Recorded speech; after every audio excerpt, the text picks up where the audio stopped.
ये आंसर आ रहा था किसी का? हाँ सर, यही आ रहा था। Yes sir.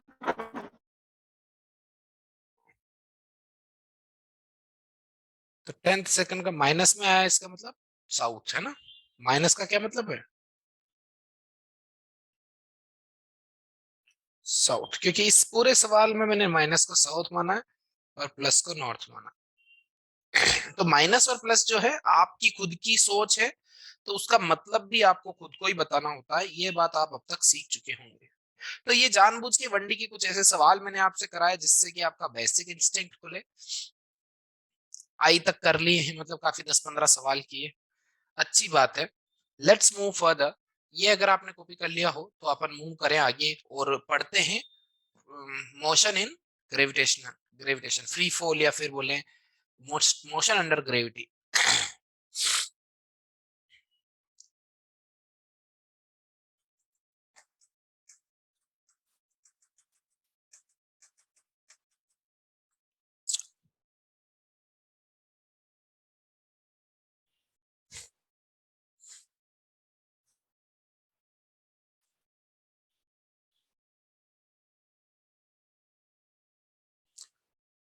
चलिए आगे बढ़ते हैं। डन। हाँ सर।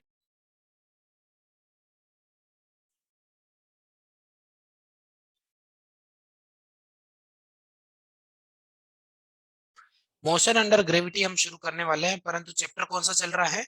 One dimension motion. तो इसका हमेशा ध्यान रखें, वन डायमेंशन मोशन की बात कर रहे हैं अभी हम।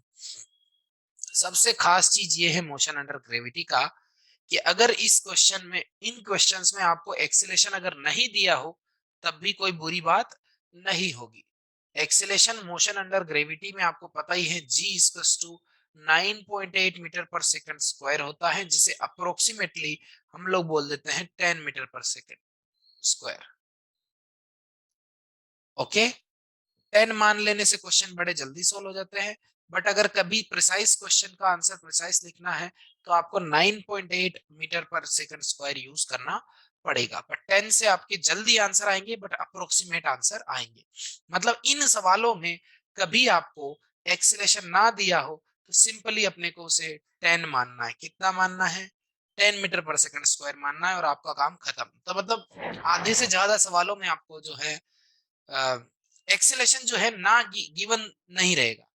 एक्सेलेशन छुपा भी लेगा तब भी कोई बड़ी बात नहीं, क्योंकि एक्सेलेशन हमेशा 10 रहेगा। कितना रहेगा? 10। डाउनवर्ड किधर? 10 metre per second square downward.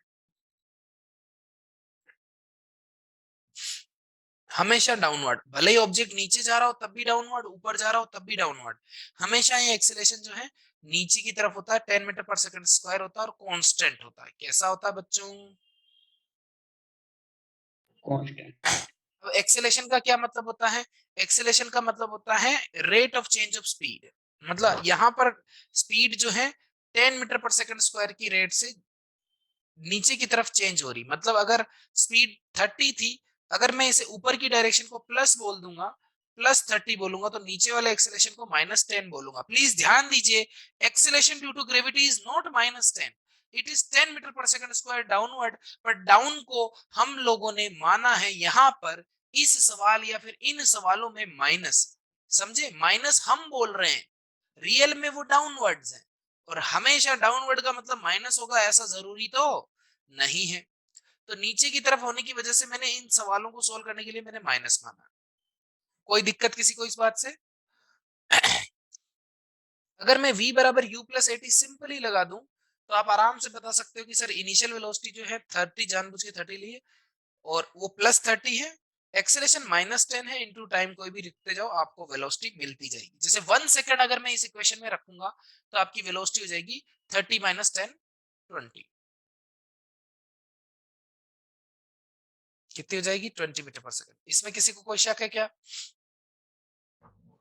तो t बराबर 0 पे आपका मोशन, जो यहाँ पर जो पार्टिकल है ये t बराबर 0 पे ये यहाँ पर था, तो t बराबर 1 पे ये इसकी वेलोसिटी हो गई 20। नहीं नहीं सर, हम तो t बराबर 2 रखेंगे। तो ले भाई, t बराबर 2 रख दे। तो 30 - 10 इंटू 2, तो 2 पे कितनी आएगी वेलोसिटी? 10 metre per second. तो 20 की जगह वेलोसिटी हो जाएगी भाई 20 की जगह वेलोसिटी अब हो जाएगी 10। कितनी जाएगी? 10 मीटर पर सेकंड। ये काफी बड़ा लिखा हुआ है, ये दूसरी इंफॉर्मेशन को खा जाएगा। तो 10 मीटर पर सेकंड इसकी वेलोसिटी होगी। But acceleration through out, acceleration अभी भी नीचे की तरफ 10 है, एक्सेलेरेशन अभी भी नीचे की तरफ 10 है, समझे? थ्रू आउट एक्सेलेरेशन जो है 10 मीटर पर सेकंड स्क्वायर नीचे की तरफ है। एक्सेलेरेशन को अपन आधे तीर से दिखाते हैं, ये आपको याद होगा। इससे क्या होता है, समझने में आसानी रहती है, ढूंढने में आसानी रहती है एक्सेलेरेशन। किसी को कोई प्रॉब्लम तो ना है? और t बराबर अगर आपने यहाँ पे 2 की जगह 3 रख दिया होता तो आंसर 0 आ जाता। ये सबको दिख रहा है? हाँ सर। तो t बराबर 3 पे जब ये पहुंच जाएगा,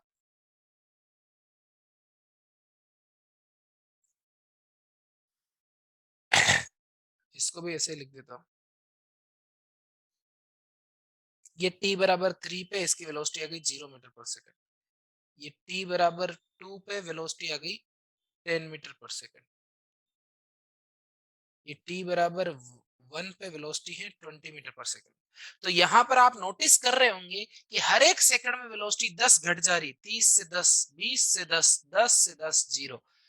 आप समझ पा रहे हो? हर बार वेलोसिटी 10 घट जा रही है, हर एक सेकंड में वेलोसिटी 10 घट जा। यही तो एक्सेलरेशन का मतलब है।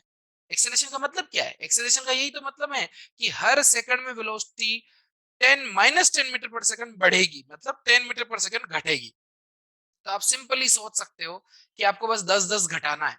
तो 30 है, 30 में से थोड़ी देर में 10 घटेगा, 20 हो जाएगा, 20 में से 10 घटेगा, 10 हो जाएगा, 10 में से 10 घटेगा तो 0 हो जाएगा। ऐसे 10 30 में से कितने 10 माइनस कर सकते हैं ताकि 0 हो जाए? 3 10, हाँ कि ना?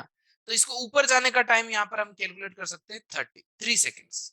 अब नहीं नहीं नहीं, 3 पे खत्म नहीं होगा हमारा खेल, तो हम तो 3 के भी आगे बढ़ेंगे। चलिए ठीक है, आगे बढ़िए। तो 3 से अगर और आगे बढ़ोगे, 4 सेकंड पे एनालाइज करोगे, तो यहाँ 4 रखोगे तो -10 आंसर आएगा। सब लोग कनेक्टेड हो, देख रहे हो, समझ रहे हो? यहाँ 4 लिखूंगा तो -10 आंसर आएगा। यहाँ पे आप आराम से गेस कर सकते हो कि -10 मीटर पर सेकंड या फिर 10 metre per second down, t बराबर 4 पे। Can you guess it? यहाँ 4 रखूं, 4, तो 30 माइनस 40 -10, समझे क्या? और -10 का क्या मतलब है? 10 मीटर पर सेकंड डाउन। तो मैंने जानबूझ के डाउन तो यहाँ बना ही दिया, तो 10 मीटर पर सेकंड ही बनाता हूँ। आई बात समझ में? -10 मतलब नीचे। आ रही है बात समझ में कि नहीं आ रही? सर Yes, आ sir. रही है। ठीक है। तो 1 सेकंड के बाद और जाऊंगा तो -20 हो जाएगा। You can easily guess. तो 20 मीटर पर सेकंड हो जाएगा अगले 1 सेकंड में। और 1 सेकंड बाद में और जाऊंगा तो t बराबर 6 हो जाएगा, और वेलोसिटी जस्ट बिफोर कोलिजन जो हो जाएगी वो हो जाएगी 30 मीटर पर सेकंड। -30 होगा, बट नीचे की तरफ है, तो नीचे मैंने यहाँ फोटो में बना दिया है। तो ये, हालांकि ये इसी लाइन पे ऊपर जाता है, इसी लाइन पे नीचे आता है, पर एक ही लाइन में अगर अपन बना देंगे तो पढ़ने में दिक्कत होगी, इसलिए मैंने 2 लाइंस बना दी कि भैया जहां ये ऐसा कुछ सीन हमारा बन रहा है। कोई दिक्कत है किसी को इस बात से? हेलो?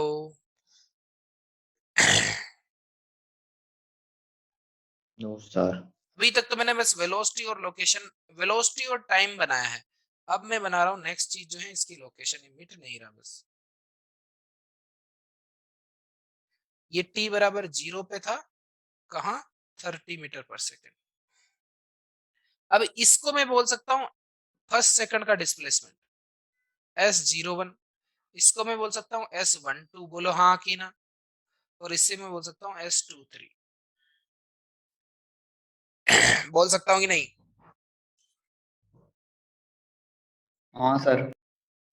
S01 अगर मुझे निकालना है तो मेरे को अच्छा तरीका एक पता है, v plus you by 2 into T करो, बड़ा जल्दी आंसर आता है। हाँ कि ना?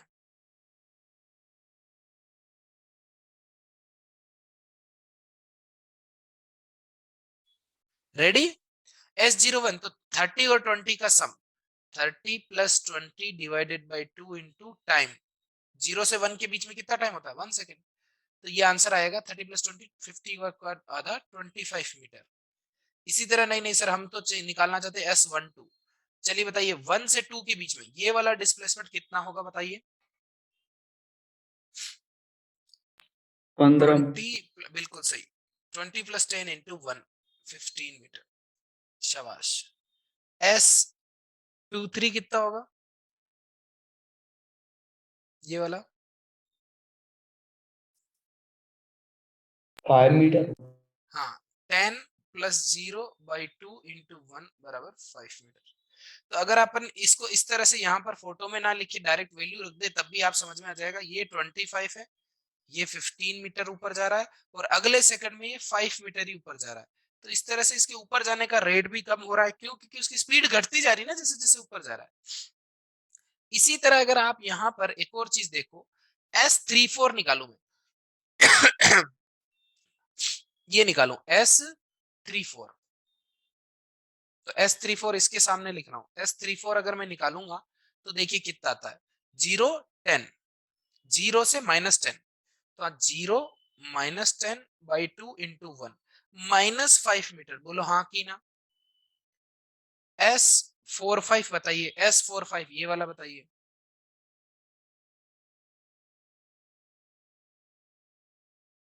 -15। तो -10 -20, -10 -20 का मीन कितना आ जाएगा? -15 इंटू 2 इंटू 1 -15 मीटर, -15 मीटर। और अगर मान लीजिए S56 निकालता हूं तो आ जाता है -20 -30/2, मतलब -25। तो आप एक सिमेट्री से यहाँ पर एक देख पा रहे होंगे शायद, S56 जो है -25 मीटर है, मतलब ये 25 मीटर नीचे आया है। तो अगर आप यहाँ पर देखोगे तो आपको एक सिमेट्रिक पैटर्न दिख रहा होगा कि पहले सेकंड में जितना ऑब्जेक्ट ऊपर गया, लास्ट सेकंड में उतना ही नीचे आया है। दूसरे सेकंड में जितना ऊपर गया, सेकंड लास्ट में उतना ही नीचे आया। तो ये जो पैटर्न है वो बड़ा खास यहाँ पर बनता है। क्या खास पैटर्न बनता है कि इससे हमें ये समझ में आता है कि ये जो वेलोसिटी है +10 +20 और -20 सेम ही पोजीशन पे बनती है। ये +10 और -10 सेम पोजीशन पे बनते हैं। ये +30 और -30 सेम पोजीशन पे होंगे। ग्रीन से बनाते हैं। ये सेम पोजीशन होगी, ये सेम पोजीशन होगी। बना तो मैंने ऐसे ही दिया था क्योंकि बच्चों को पता नहीं होता कि क्या ऐसा बना सकते नहीं बना सकते। बट बनाने के बाद मैंने प्रूव किया कि ये लोकेशन जो है सेम लोकेशन से, सेम ही जगह वेलोसिटी +30 होती है और लौटते समय उसी जगह वेलोसिटी -30 भी होती है ना? खास बात। हालांकि आपको पता है ये चीज, बट स्टिल खास बात तो खास बात होती है। Okay.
Sorry sir.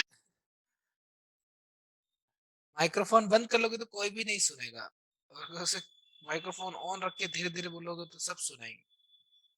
Sorry sir, मैं किसी और से बात कर रही थी। चलो कोई नहीं, नेक्स्ट टाइम माइक्रोफोन सेट कर लो।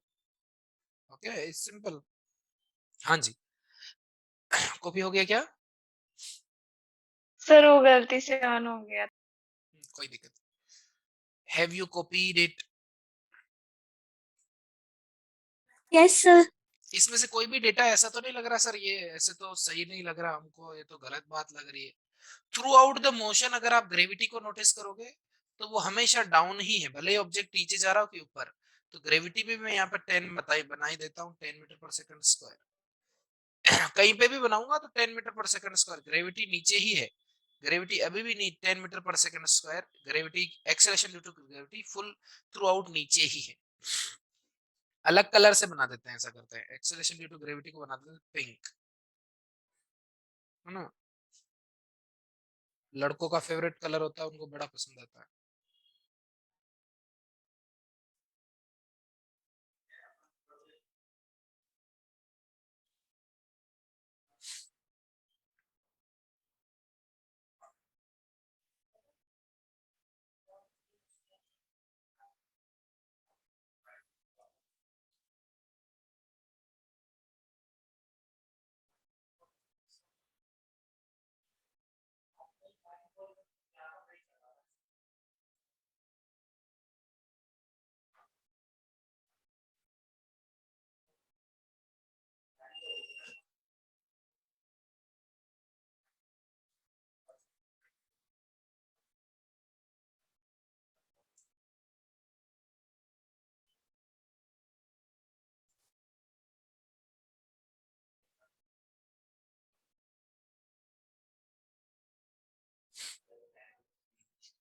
Okay done. इससे जो ऑब्जर्वेशंस मिल रही है वो मैं यहाँ पर लिख देता हूँ। Ready?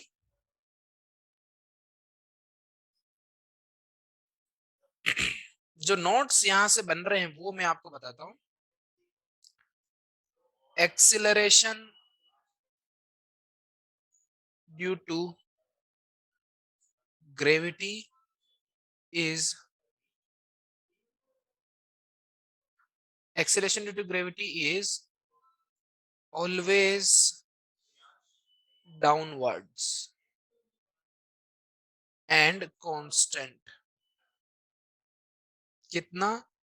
10 metre per second square approximately. ठीक है, एक पॉइंट हमने ये सीखा।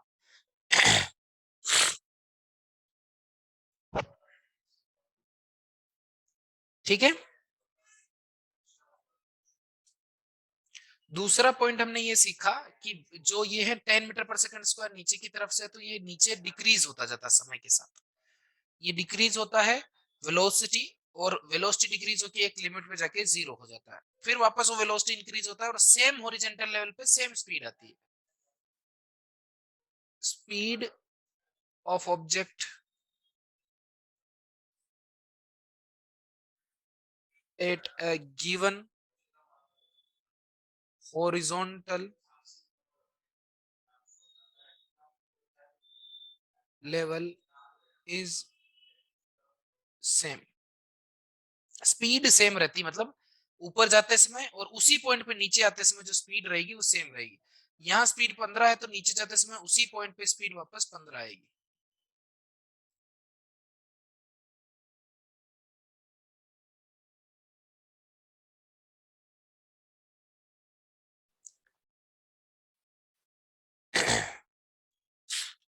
ओके, जो नेक्स्ट पॉइंट है यहाँ पर वो क्या कवर होता है? वो ये कवर होता है कि द पैटर्न इज सिमेट्रिक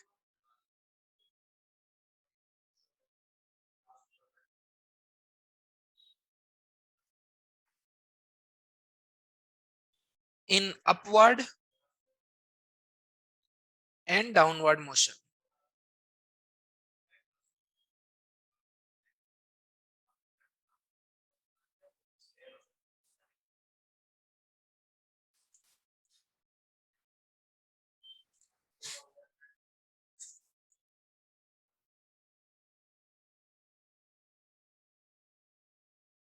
ठीक है, इसमें एक और चीज है, देखिए ऊपर जाने का टाइम और नीचे जाने का टाइम अगर आप नोटिस करेंगे तो ऊपर जाने में टाइम लगा है 0 से 3, नीचे आने में ऑब्वियसली 3 से 6 सेकंड बराबर टाइम लगता है।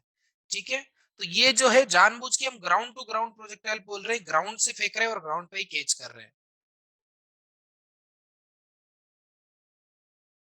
हाँ, तो ये ग्राउंड टू ग्राउंड प्रोजेक्टाइल है। ठीक है, तो इसमें क्या खास है, चौथा पॉइंट ये लिख देता हूं, time time taken to go up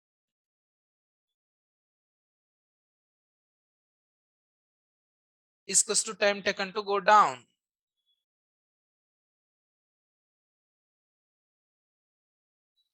मतलब t up is equals to t down.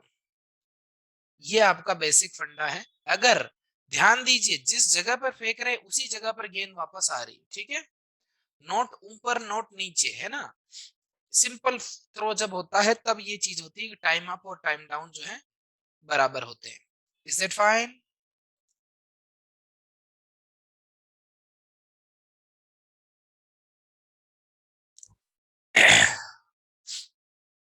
Okay,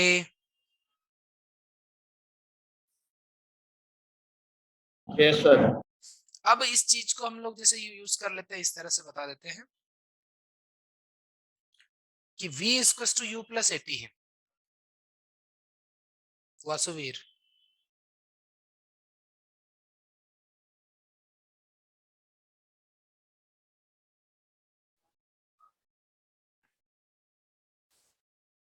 ठीक है, v equal to u plus at है। तो अब अगर मुझे मान लीजिए ऊपर जाने का टाइम निकालना है, तो मैं यहाँ पर एक नया जो ये पैटर्न है वो 4 पॉइंट तो कंप्लीट हो गए। अगर मैं नए पैटर्न की बात करूँ, कुछ नए पॉइंट्स में निकालना चाहता हूँ। 4, अगर आपको टीएफ निकालना है, ऊपर जाने का टाइम निकालना है, तो आपको फाइनल वेलोसिटी 0 होने का टाइम निकालना पड़ेगा, क्योंकि ऑब्जेक्ट तब तक ऊपर जाता है जब तक कि उसके पास वेलोसिटी है। वेलोसिटी नहीं है तो फिर वो नीचे आएगा बेचारा, एक्सेलरेशन ड्यू टू ग्रेविटी इसको नीचे खींच देगी, राइट।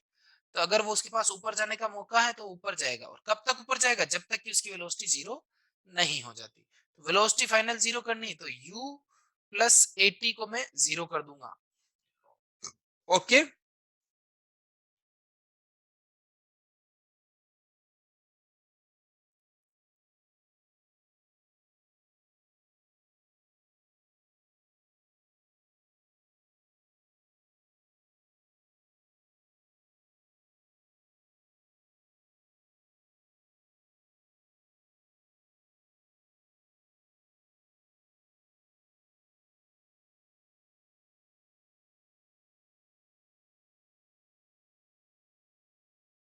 तो अगर ऊपर जाने का हमें टाइम निकालना है तो v बराबर u प्लस एटी में इसको मैं 0 कर दूंगा। अब u, अभी तक तो मैंने क्या एक पर्टिकुलर एग्जांपल ले लिया, अब मैं एक रैंडम एग्जांपल, मतलब एक जनरल पैटर्न को कॉपी करने चाहता हूँ। मान लीजिए मेरी इनिशियल स्पीड रही होगी u नॉट, और एक्सेलेरेशन तो रहता है, मान मेरे को पता है, चलो एक बार के लिए v equal to u plus at होता है, उसे मुझे करना है 0। u मेरा मान लीजिए इनिशियल वेलोसिटी, इसलिए मैंने इनिशियल के लिए नॉट लगा दिया, और एक्सेलरेशन नीचे की तरफ होता है g।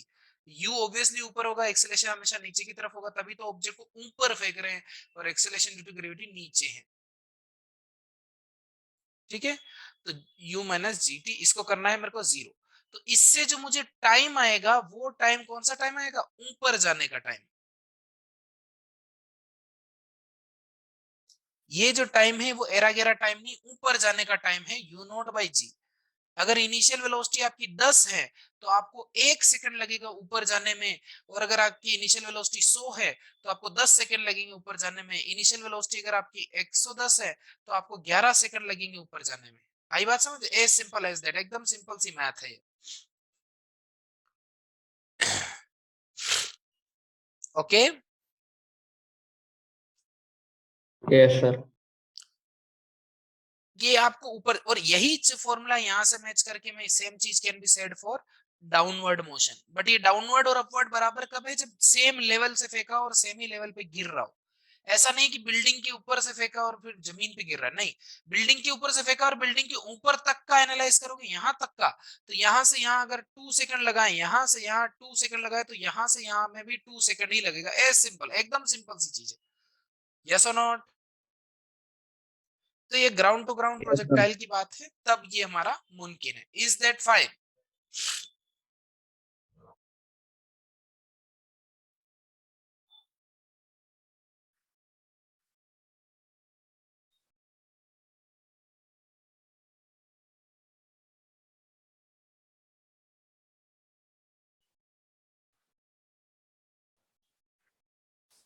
समझ में आ गया सबको?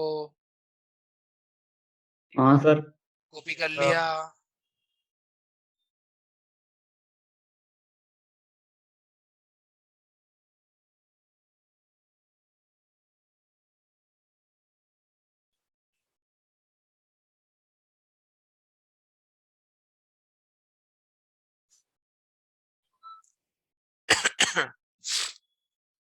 क्या हमें टी डाउन अलग से निकालने की जरूरत होती है क्या? नहीं सर, जरूरत नहीं है। अप वाला टाइम ही टाइम डाउन वाले टाइम के बराबर होता है, दोनों बराबर होते हैं। तो टोटल टाइम ऑफ फ्लाइट, यहाँ पर दूसरा पॉइंट यहाँ पर मेरा निकल जाता है, total time of flight. Flight मतलब कितनी जितनी देर उड़ रहा है। फ्लाइट मतलब उड़ना, टाइम ऑफ फ्लाइट मतलब टाइम उड़न मतलब उड़ने में कितना टाइम लगा, मतलब ऊपर जाने वाला टाइम और नीचे वाला जाने वाला टाइम दोनों बराबर करते हैं, ऐड कर दो। T up plus T down, up और डाउन दोनों मिलाएंगे तो u बाई जी, और u बाई जी कितना हो जाएगा, 2u नॉट बाई जी। इस तरह से आपका टाइम ऑफ फ्लाइट ये आ जाएगा। तीनों फॉर्मूले लगभग सेम ही है, आप आराम से इसे जज करें, अपने हिसाब से तय करेंगे कौन सा वाला। अगर आप इन मतलब इन दोनों में से एक ऑप्शन है आपके पास, इन दोनों में से एक याद कर लीजिए, ये तो आपको पता चल ही गया होगा। ये तो फंडामेंटल चीज है। हाँ चलो, ऊपर जाने का टाइम और नीचे जाने का टाइम सिमेट्री से भी पता चल रहा है कि बराबर होता है। इन दोनों में से एक याद कर लीजिए, ऊपर जाने का टाइम अगर आप u बाई जी याद कर रहे हैं तो टोटल हो जाएगा 2u बाई जी। अगर टोटल टाइम 2u बाई जी याद कर रहे हैं तो ऊपर जाने का हो जाएगा u बाई जी और नीचे जाने का u by g. As simple as that.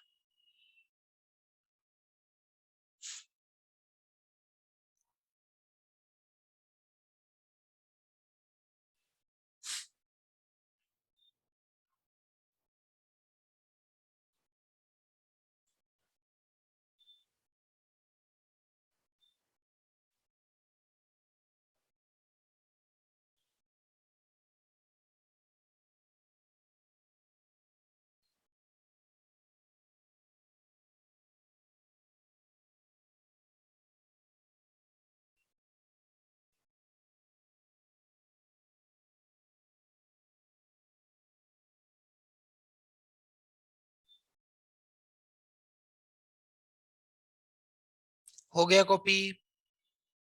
हाँ सर, हो यस गया। सर।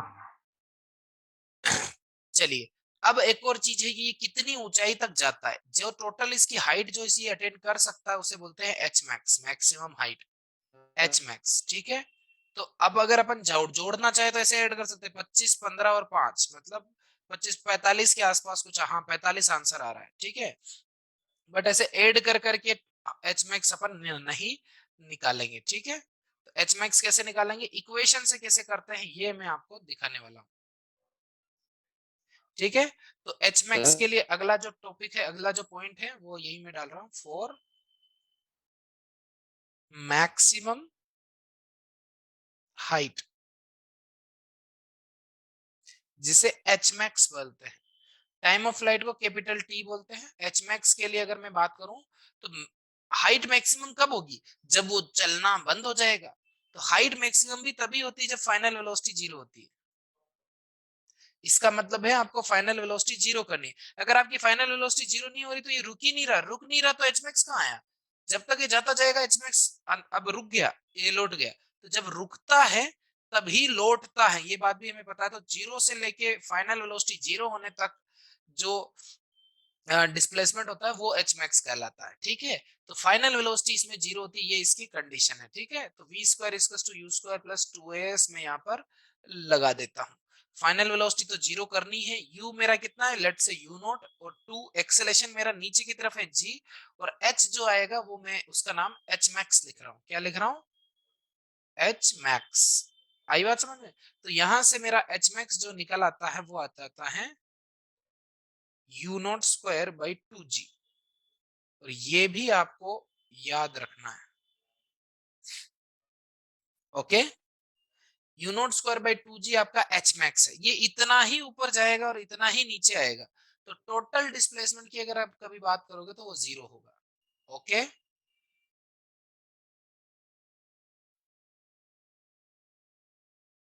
एसआई यूनिट लोगे तो आंसर मीटर में आएगा, ठीक है। एसआई नहीं लोगे तो यूनिट जो भी होगी वैसे आएगा। पर सामान्यतया 99% ऑफ द टाइम हमें ऐसा यूनिट लेनी होती है। आज के लिए बच्चों इतना ही, मिलते हैं नेक्स्ट लेक्चर में। ये इंट्रोडक्शन के लिए सफिशिएंट था। अगले लेक्चर में हम लोग इससे रिलेटेड कुछ क्वेश्चंस करेंगे और भी अगर एक आध कोई फॉर्मूला बनता है तो उसके बारे में बात करेंगे।